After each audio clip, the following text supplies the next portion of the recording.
Hello and welcome back to the class. I'm really pleased that you can join me.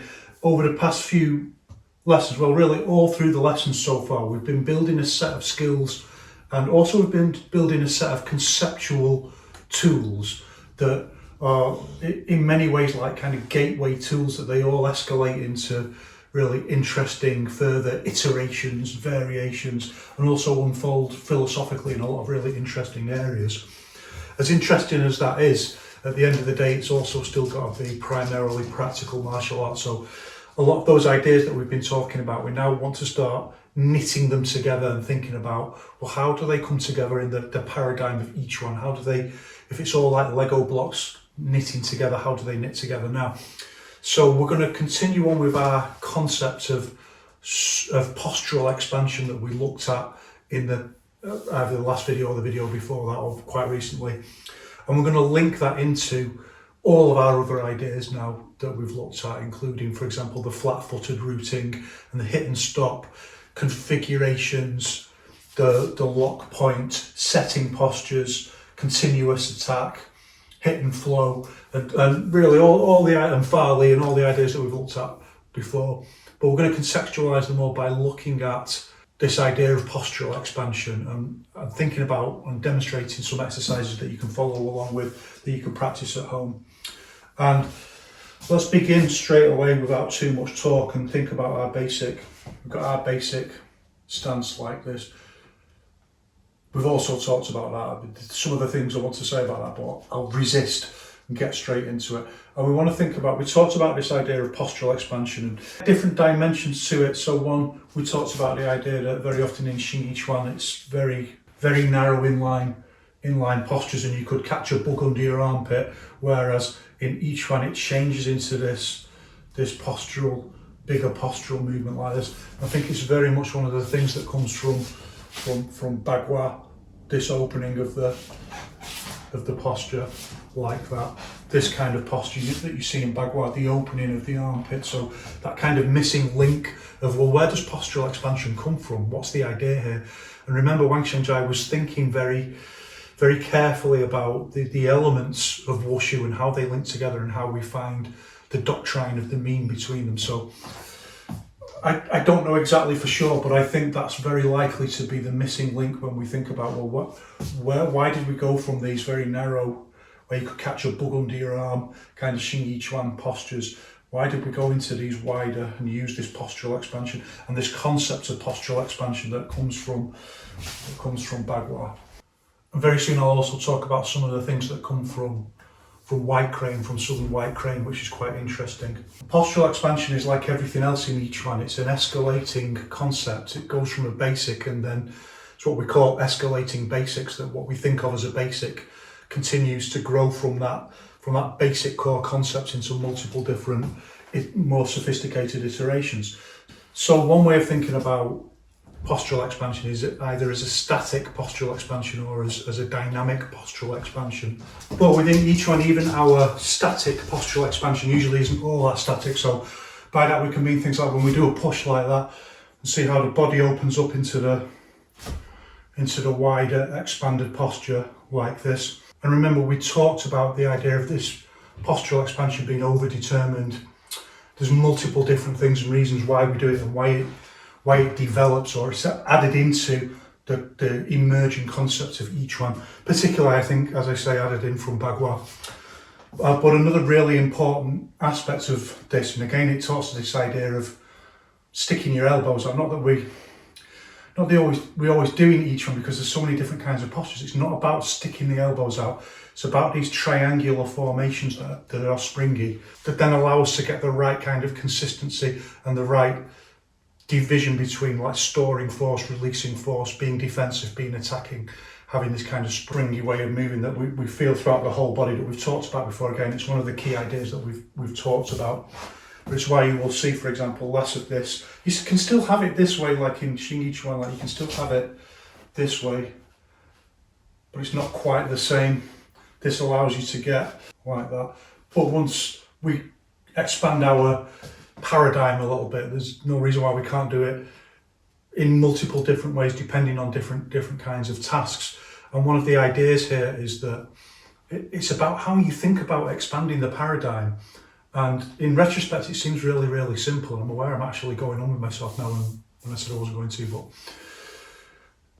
it looks, when we look back, it seems very straightforward to kind of break free from forms and the fixedness of forms, and to think about fluidity and being more open in how we can use movements and being more creative and setting that free. But in the past, the idea was, well, how do you be creative? And this is something that I think that's very often overlooked. You know, maybe Wang Xingzai himself doesn't really drill down into this or kind of get to this, that in the past it wasn't quite so easy to be creative in that way, or the ways that people are creative is very culturally determined. So thinking in terms like, well, how does a bear move? How does a bear move? How does an eagle move? How does a tiger move? How does a horse move? Thinking about it like that is a way to be creative and to think about how you can shift the movements to different types of movements, different time, and expand the movement paradigm like that. It takes a certain cultural point of understanding to think like, there's a better way of doing it than that. That instead of looking at animal postures and trying to copy those in some way, we can think about our own way of moving as human beings and think about how to expand that. And that's kind of how it breaks free from all of that kind of stuff. So we begin thinking about different ways of using this triangular springy movement, and some ways are better. Like if you want to push that way, it's better to open the arms out that way, and it's better to turn the arms in, the hands in a little bit as well. I have to say that I very often see that, as I've talked about before. It's actually better to do that, but that's one way of it. It's not actually static, but we can say that that's relatively static compared to some of the more dynamic uses of structural expansion that we want to look at today. So we can start by thinking about something I've talked about before, and that's the forearm push, like this, the push in with the forearm. And I've said that this is very different posture to an elbow, like an Yiquan elbow, where we hit in like that, and we use rotational Farley like that, and we use the somatic movement, the relaxation of the shoulders to create this posture like when we elbow this way, either we can do it with the pivot route, or we can do it with a step, or we can even just do it on the spot. Especially with elbows being quite close, and remember I talked about the idea that the closer the posture is, the closer the target is to you, the less likely you are to use pivot routing, the more likely you are to use flat-footed release of force. So we can do it with and you can hear it set very clearly on the back foot there. And what happens with the shoulders with the elbow is they just go round the axis like that, and there's just a little bit of a push in with this elbow, with this bit of the arm at the end, just to add that extra little bit of force at the end. But a forearm push is a different posture, which I've talked about before, and it uses much more of this concept of expanding the chest, or one of our key principles of wushu, opening. And this is an example of dynamic structural expansion, that the chest opens into the push like that, and it's far less of a movement round the axis, and that can open up another door for us to understand something that you kind of learn naturally, but it can be quite useful to explain it explicitly, and that's degrees of rotation, and it's what we call the thirds principle, because if you think about the centre line, if it's in line with my own centre line and where my shoulder is pointing that way, you know, if we think about my chest, and the line of my chest is going that way, and the centre line is there, then we divide this angle, whatever it is, doesn't matter what it exactly is mathematically, but we divide it into thirds, 1, 2, 3, and these are all points or angles that the shoulder hits at. So for example, if I do the forearm push like that, the rotation is just 1/3. If I change to a punch, a jab like that, the rotation is 2/3. It's 2/3 of this angle, 1/3, 2/3. And then if I do a movement from what we call the natural set, a set of like really, I'll look at them another time, but they're just basically like if you just like kind of spasm your movement, like really basic Farley, and throw out the limb. We call that a natural set because it's a set of Yiquan movements that are like the proper core wushu of the ancients, the really simple big forearm hits. One of which is like just to hit in with the forearm with a big clothesline like that. And when we do that, that's 3/3. So you can see the position of the shoulder from forearm strike, it turns 1/3, jab, it turns 2/3, and then big clothesline strike all the way 3/3 like that. So we don't always like maximize how we turn around the axis, which is something I think at first could be very misleading, that you think, well, I want to generate as much into this posture as possible, so I'm going to turn around the axis as far as I possibly can. And you do see that. And you also see people panicking doing that, and you see it in all kinds of, when people go for the big knockout movement, which can be the right call, you know, and sometimes that does work. Like, I've just got one shot, so you just put everything into and you give up everything about defence or worrying about the next hit or anything like that. But as a general rule, we don't do that. We don't maximise power completely around the axis. We think about the other considerations that we're using. So for the forearm push, it's quite a small, it's generated from the vertical axis in exactly the same way, and we can use the pivot route, or we can just use it on the spot and use the fishtail route. But either way, the axis just goes 1/3 round and at the same time the shoulders open and there's structural expansion like that, and hitting like that. I think I'll do it with it's very much in that intermediate category where it's neither near nor far, so it lends itself to the pivot route or to the flat-footed fishtail route. I think I'll do it with the flat-footed fishtail route first. And the idea is to push forwards like this. The elbow's got much more like that. The elbow goes almost 3/3 round to get to the hit point like that. It's very much like this kind of posture. Whereas the push goes 1/3. It's the 1/3 angle, and the chest opens like that. The structural expansion is big in the chest like that.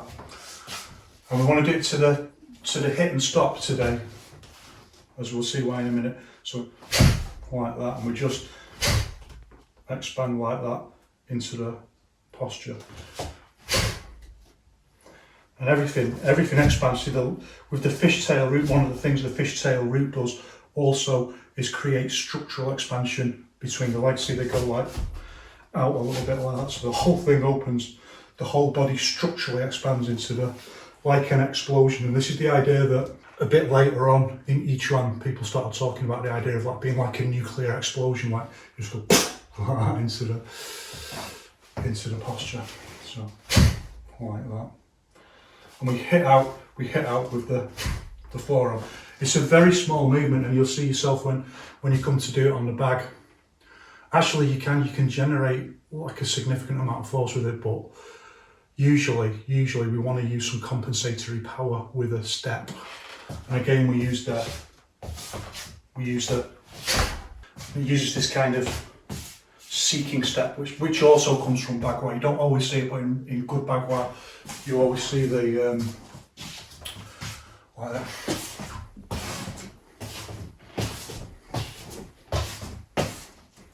Not that I've got a good Bagua, but you always see that kind of step. So we use the compensatory force into the posture to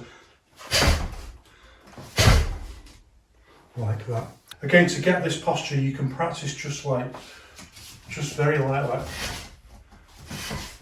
and just getting this. See this structural expansion of the shoulders and the leg, and you feel it in your legs as well. You feel the whole thing either on the spot or just push forward with and the contact point is closer to the elbow to hit in. The further it is out to the arm, obviously laws of physics like it, the more the arm's going to feel the pressure to bend in like this, and the closer it is to this point, the more it's structurally in line with the shoulder. And then when you get on the back and try these different things, it really teaches you a lot about the structural transmission of force and the way that force is dissipated through weak points in the structure. So if you do the push in like that and you hit with the hammer fist like that, that you lose a massive amount of the force. It's dissipated in the elbow joint, and then you have to use compensatory force again. In this case, like release of force from the to hammer fist in like that and changing it, but it's still a much weaker posture even than just a little, what looks like a much smaller movement. I've talked about this idea before. Looks like a much smaller movement to do that than to do that, but because this is structurally in line with the posture, it's just solid. It's like being hit with something much more solid. So next, we're going to use that posture. We're going to use it with a step, and we're going to use that compensatory force. There has to be a little bit of, because we're going to do a punch, and obviously the arm is like that, and it's got to change like that. So there's got to be a little bit of a redirection of the arm like that. That's a compromise, like a task-specific adaptation and compromise that we have to make to do this posture. So that's going to look like my basic posture, like that. And if you look very carefully, you'll see that I'm doing something very different with the footwork. I'm not going 1, 2 like that. And there's some very good reasons for this, and it's all about, well, first of all, it's about the sympathy of the footwork and what's sympathetic to one movement. And it's this principle also of 2 movements becoming 1 movement. So in simplest terms, we're going to go 1, 2, 3 like that. So 1, 2, 3. In reality, when you do it fast, when you're at a bit of a higher level, there's a little bit of an extra step. It's like 1, 2, 3. There is a little bit of a shuffle step, and that's all about the somatic timing and the way it harmonises with the footwork on a more advanced level.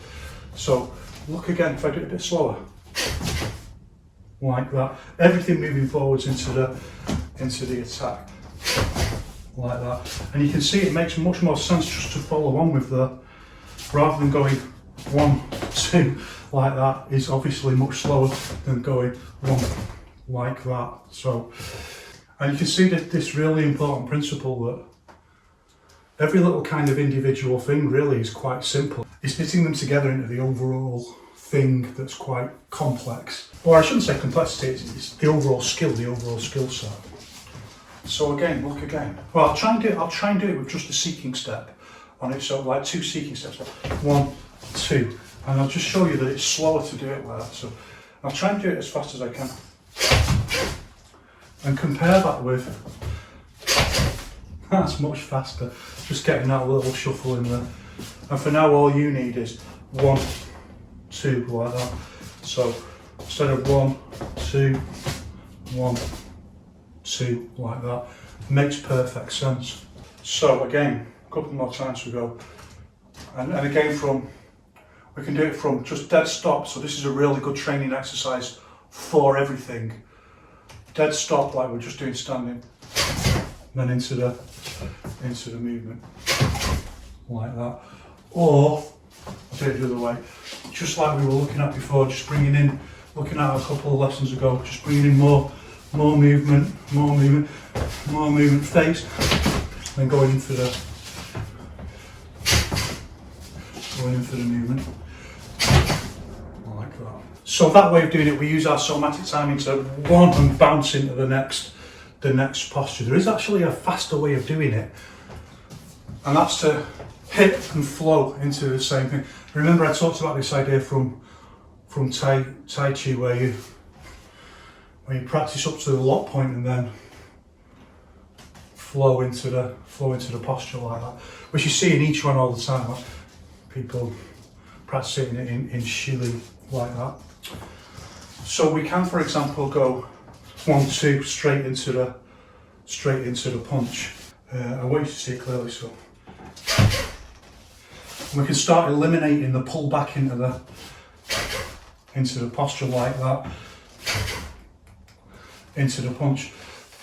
immediately when we do that, then that brings us back into this key concept that we've looked at of thinking about compromises on power. So instead of like each one being powerful, the first way I did it, like that, each one, that's chain Farley, the footwork's merging into a compound movement, but the hand posture is clearly 1, 2, and then now we're going 1, 2, like that. Each of those postures in the second way of doing it is half as powerful as each one of those individual postures in the first way of doing it. And that's because we've got to go so fast into the next that we can't commit to either.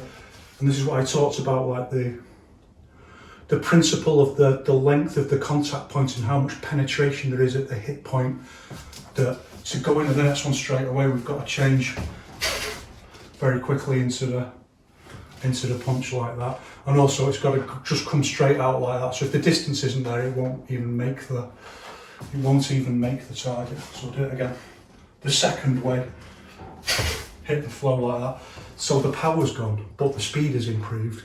So this is all about compromises and task-specific adaptations, and the brain thinking about, well, can we do that? Is it worth doing that?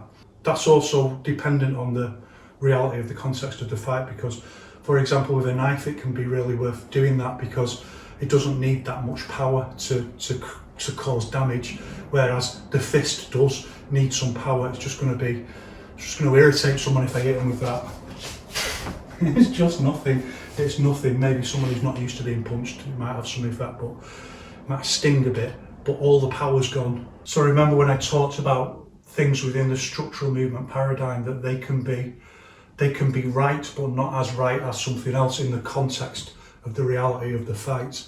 It's right, there's nothing wrong with that movement. In fact, it's quite an advanced movement, but in this particular application, it doesn't work because the power's all gone.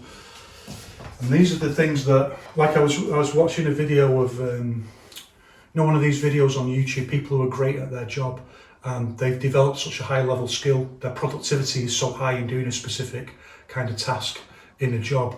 And that's the kind of thing we want in each one, but we want it like infinitely in terms of the reality of like the context of the fight, that we can infinitely do the perfect way of doing something, or as far as possible in the moment. And the intention has to make all those decisions. It's one of the things that we're training, one of the ideas that we're training. Just like those people who are doing those jobs, they're doing the same task over and over again. So we build the structural movement paradigm and practice all these different tasks within it. And then at a certain point, the quantity of training transforms into a different quality, where we have like it's what we call fluidity, when you can actually just intuitively react in the moment to do the right thing. But obviously there's always going to be mistakes. So this isn't wrong by any means to do it like that, but it's wrong for this specific task. It's the wrong task specific adaptation. The right task specific adaptation is to do it with the slight pull back and use the somatic timing rather than the hit and flow, or the bounce somatic timing rather than the hit and flow somatic timing. And those are both kinds of somatic timing, like one's 1 with the muscle bounce, 1, 2, like that. 1, 2, one's straight on with the muscles all go forward, and before they get a chance to go forward, back again, they relax and go forward again. It's another kind of somatic timing. So this is escalating your knowledge onto an entirely different level of each one understanding. And I hope people, again, and we've still got a very long way to go in terms of escalation into this paradigm. I hope people are beginning to see that this is a very sophisticated movement paradigm.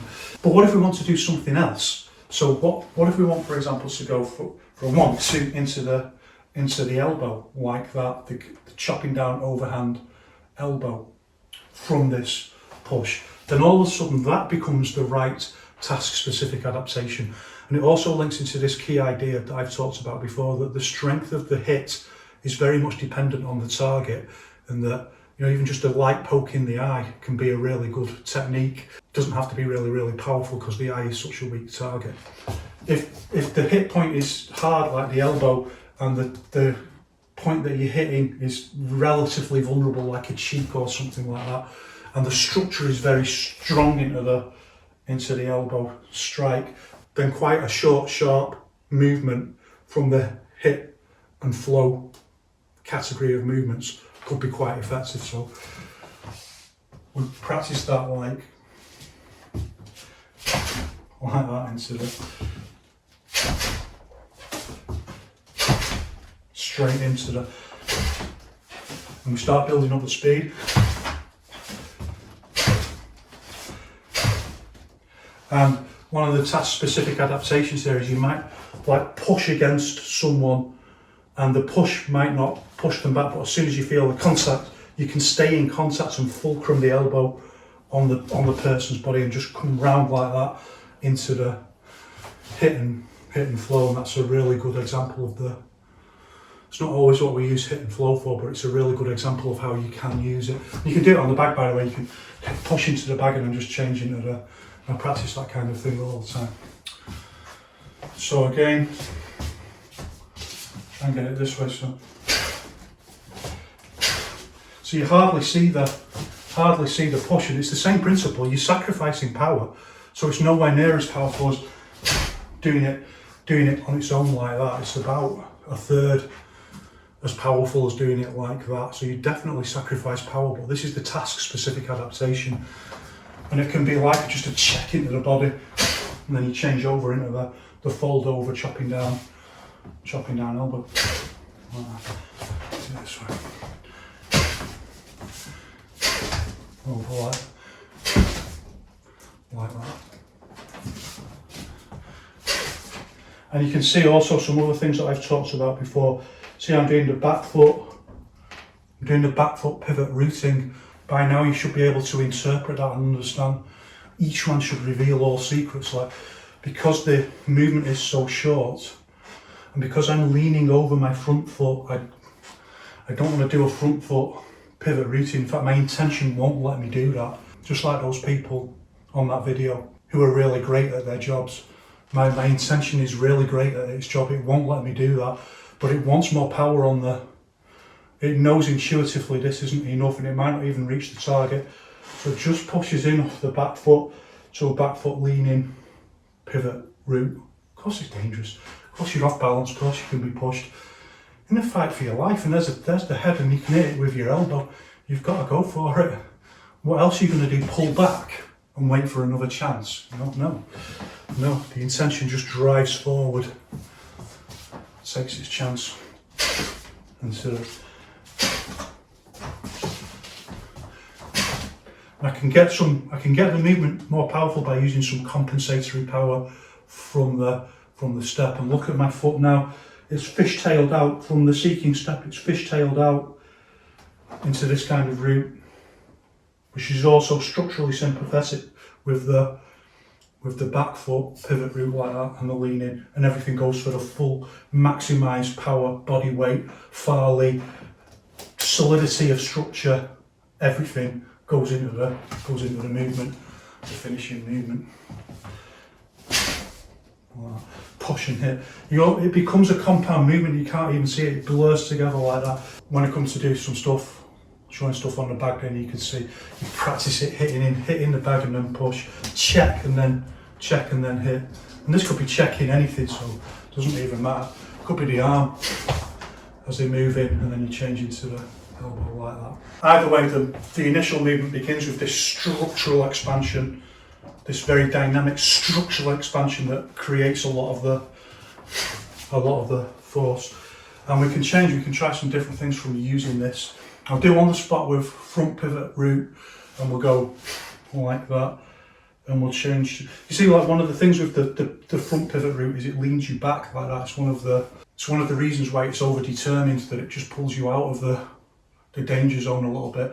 But obviously it reduces your reach. But whereas if you just fishtail route it and use on the spot structural expansion, you can do that from a much closer. You know, if I'm going to do front pivot routing, look at the difference if I do on the spot.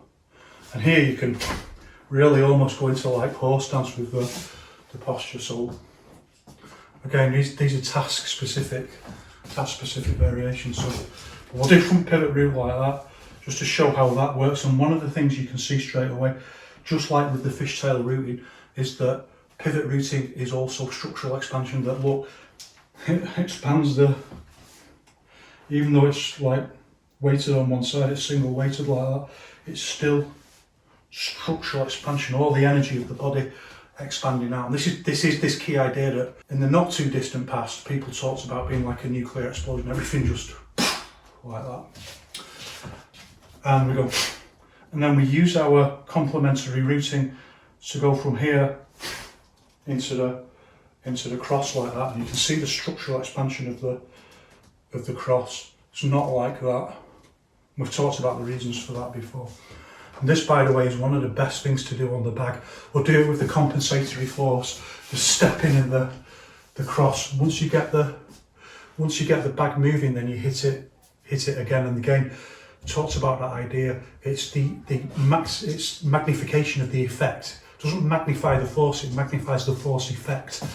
So you get it moving and then you hit it, and that can look dramatically powerful, significantly more so than just hitting the bag with the cross. So that's a really fantastic showing off move in the gym if you want to try it like that. So 1, 2, like that. Expand, and then here. This also is structural expansion. See the shoulders open into the posture like that. And all this structural expansion is feeding into the equation around the axis for the Farley, for the generation of Farley around the.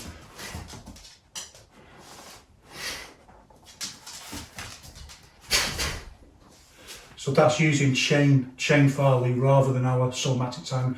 I'm committing to one, I'm committing to the other. Committing to one, then committing to the other. So to get it faster, we've got to bring in our somatic timing with the structural expansion. And of course, we immediately increase speed, but lose power. It's just inevitable.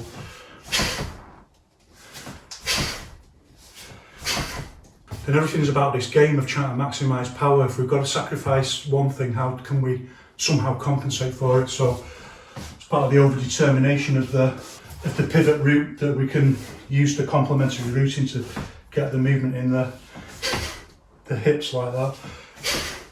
Like that. If we want to do it flat-footed, by the way, we can change and we can do it without doing any pivot root either side, and this is really useful for closer range work.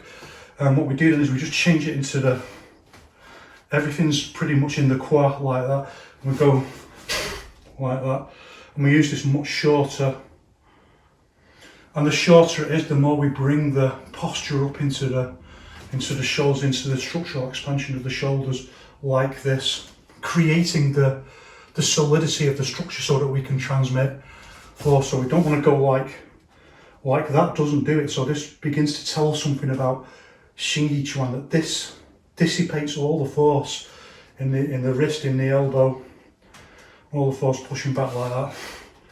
And this doesn't. This transmits the force to the shoulder much more efficiently. And that's a simple law of physics, that this is closer to being a straight line in the shoulder than that is. So you can see all the force gets dissipated, and the more the arm is like that, the more the force, if we exaggerate it, the more the force will just go back like that, and nothing's really going back into the shoulder until this gets bent back like that. And the more it's like that, the more that is. And then when we just straighten it out more like that, creating more of a straight line, the more the structure is pushing back into the shoulder and therefore into the whole structure, and therefore the more solid it is. It's just really simple laws of physics like that. Straight but not straight, as Wang Xiangjai says. And of course, the question is, well, why not completely straight like that, like traditional wushu? Though I said there is usually a little bending in traditional wushu, just a slight little, not so much in contemporary wushu, which really emphasises the aesthetic of the movement. There's usually a slight little bend, and that's because of what Wang Shanzhai calls postures being brittle. If there's too much square force, as I've talked about before, it's too much. There's not enough springy resilience for absorbing the force. So it's a compromise between hitting the target with more structured power and being springy. Whereas this, when it comes in like this, there's this. It's not springy. It's so folded up, it loses its springiness the other way. So there's just nothing there. So this is the compromise between the two. So we'll do it like one, and we'll use the somatic timing to bounce straight into the next posture. And it's good to practice these from a close guard like this. So again, we looked at this a video or two ago. This is another key area that once we started learning about, well, lots of Yiquan people are, like, they really resist the idea of learning how to defend, which is just ridiculous. And that comes primarily from the fact that they don't do sparring, they just don't. Or if they do, in other cases where they do Sandar, they don't do Yiquan, like they don't bring the Yiquan into Sandar, they just say, this person does Sandar and also does Yiquan, therefore this is Yiquan, and it doesn't work like that. Bringing those paradigms together is the key. So from here, we open up with the fishtail routine, and we go for a much shorter cross leg, and we use this idea again that I've talked about, that we can incorporate now, of short power, where the shoulder just circles up into to get the extra. This creates room to generate force, whereas otherwise it'd just be like there's no force. You've got to see how it uses that to just generate like much more force than just like the kind of stabbing poke strike like that. Stabbing poke strike, you can call it that. So from here, from cover up,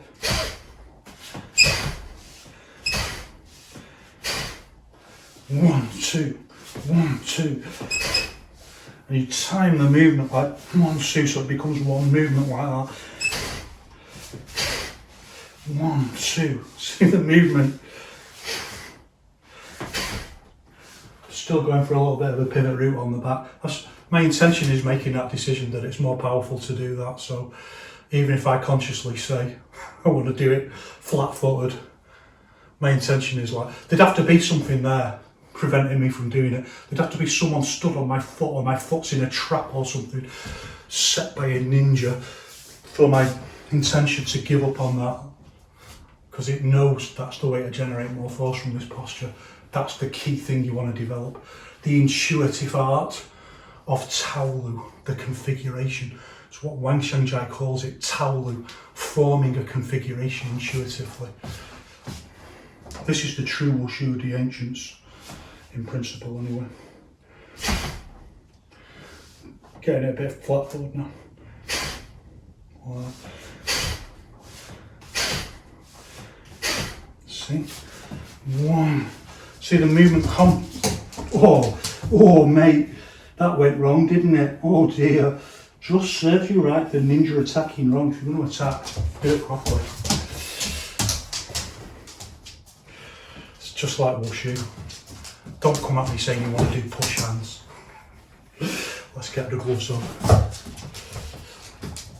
1, 2, compound the movement. See the articulation of the posture, advanced articulation.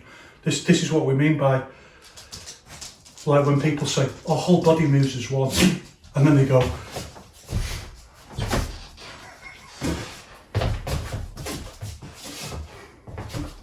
like that.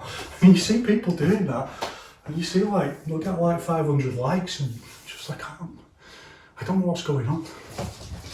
What's going on? What's going on, Tresh?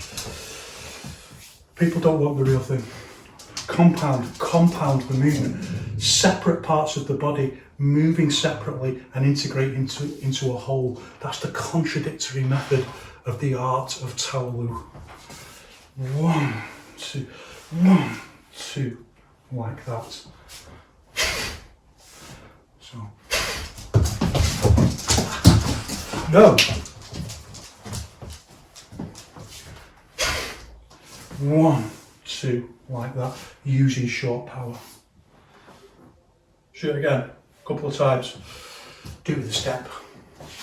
So the step you've got to articulate there becomes a little bit more of a challenge. It's escalation, what we call escalation. So 1, 2, the timing of the, see, look at the structural sympathy of it. The timing of the opening, the postural expansion, 1 into the short power movement of the arm, which we don't always do with we don't always have to do this short power movement, but let's imagine that our opponent has like fallen on us or something like that. The postural expansion itself is like 100% structurally sympathetic into the short power rotation of the shoulder. So, right. I'm not going to, whoa.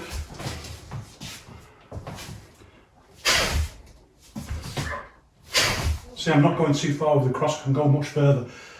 I'm using the short power to visualise some, like they're pushed in and they're here, their head's here, so my head's down, clashing into their head, and I'm punching in this way. We don't hit too far past the target, whether that's the centre line or straight into the target. We don't hit too far past them necessarily. If the target's here, well, the hit point is here. Do it the other way. Shoulder you want to see, isn't it? And the squeaky octopus is also here. No, mate. And if I throw it, you'll think it's a game. No, mate, go on. So again, see that opening of the structural expansion to get the power, and then 100% sympathetic, 100% structural sympathy into the next movement. Hopefully all these ideas now are starting to knit together and you start to see the method of each one. So, like that. Or I can even keep the arm here and imagine like I'm pushing someone and hitting in this way. Practice this drill. It's a good drill for the bag as well. Just like moving and hitting this way. I think I would have to go a bit further than that. So, hitting in. And look again, look at what my intention is doing. It's leaning me over to one side like this. That's very, very deliberate to get, because it's a short movement. It's making a calculation like, well, the target's here, so I don't want to go straight in anyway, like that, head to head. I want to move out to the side a little bit. I want my chin tucked up under the shoulder a little bit, and I want to use this lean over to get some slingshot power into this quite short movement. Again, this is the art of Taolu, the true art of each one, the true wushu of the ancients. How do you use structural configuration to maximise power intuitively? This is the real thing.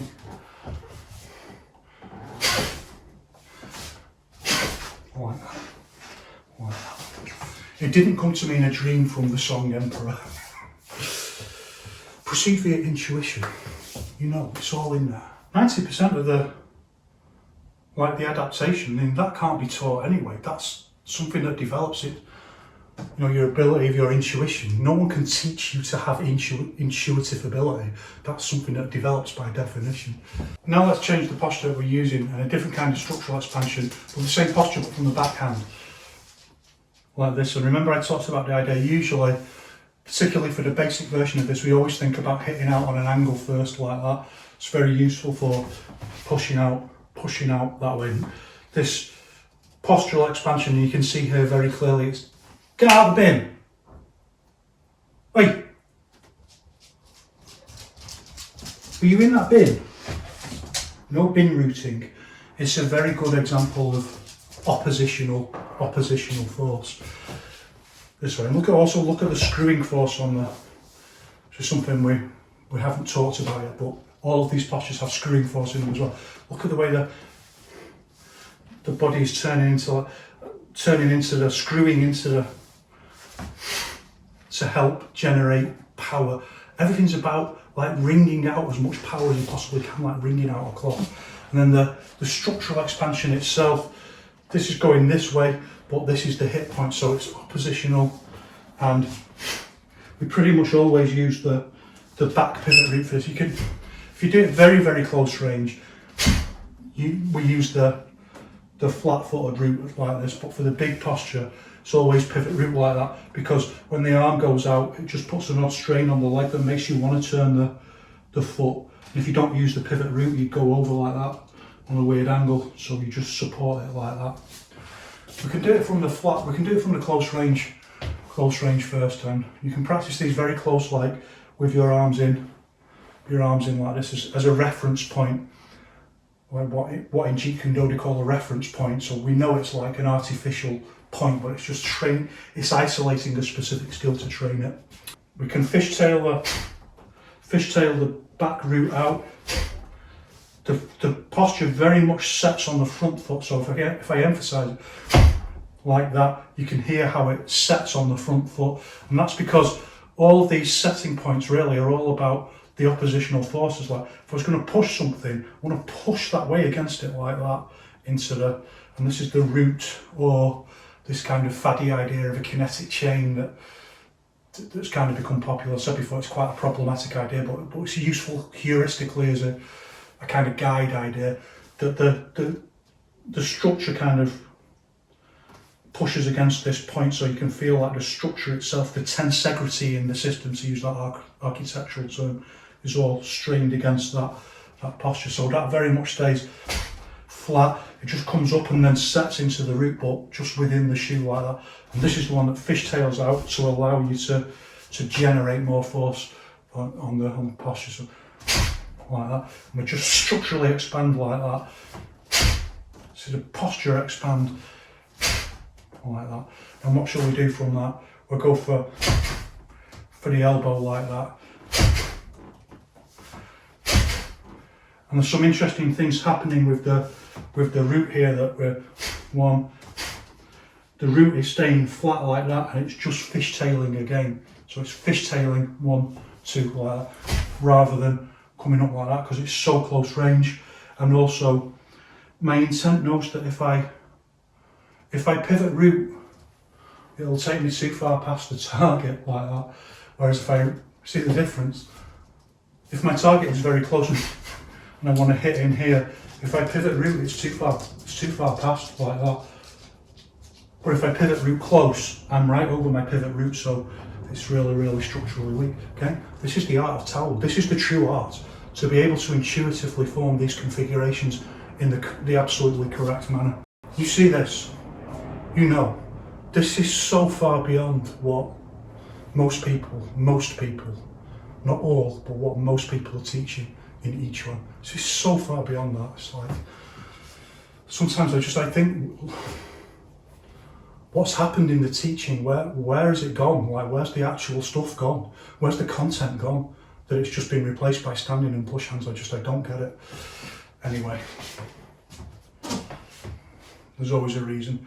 So it's 1, 2, and then flat, and you can see that the first one sets going down like that. And because the elbow uses more rotational Fa Li, remember when we talked about the thirds, the elbow's going to go over a third again to hit in. This is 1/3. The elbow's going to go over a third. So we want to get, there's more rotation on the axis, and the intent makes this calculation that it wants to do everything it can to put as much zing on that movement as possible. And one of the things it can do is just pull this foot in a little bit like that with a slide back root like that. So for the first one, it sets down. For the second one, it pulls back a little bit. If I exaggerate it, it goes 1, 2 like that. 1, 2 into the posture. 1 sets, and then 2. 1/3 open, 2/3 more twist around the axis. It's hard to practice them specifically. They just develop as you follow certain exercises like this. So look carefully at that. I'll try and emphasise the setting and the pull back a little bit more, to just try and make it clear like that. Now I'll do it more how I want to do it. It's exactly the same. Fair enough. And then the more you get on the Like, you can make decisions like those movements are not full power. I'm compromising for the combination like you have to do. If I want to make it more chain Farley and more powerful, I can put more power in like that. And sometimes that's what I do on the back, just to absolutely maximise like beast power, like just proper beast, human beast emission of force. And again, see what this is doing. It all starts to make sense. Like, this is contributing to this pull round of the axis. Movement on the right begins on the left. Screwing force to add extra force in. And it all adds extra zing onto it all adds power onto this. This is why people pretend that they've got magic powers, because the real thing is so sophisticated. It's like, it's much easier just to think, well, I'll just go like that and my magic chi will propel someone back.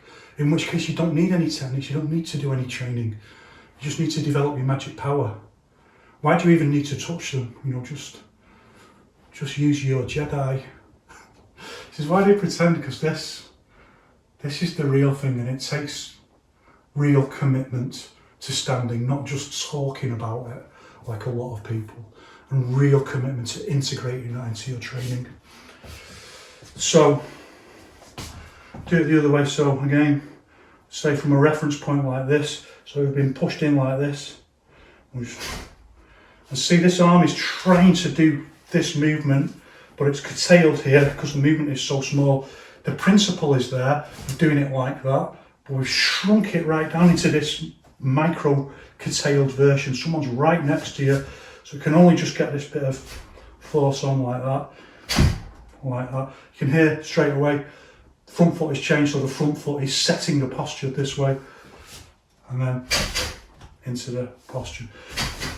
You can bring it up like that, but usually for speed, we might just want to keep this hand down here and not even worry about where this hand is going. Or you might want to bring it up like that, or even like that. And you can practice all these different variations. So we'll do it up to there, because we've talked about covering the head in a previous video like that. See, the chin is tucked in, guarded. It's guarded this way. It's behind my shoulder like that. Yes, the side of my head is this way, but that's inevitable. You've got to move. So this is just, that's all about fight craft and fight IQ. I say that we want to make that bigger, so we're going to go into the like that. I'm still going to use this postural expansion using the fishtail rooting from the feet like that.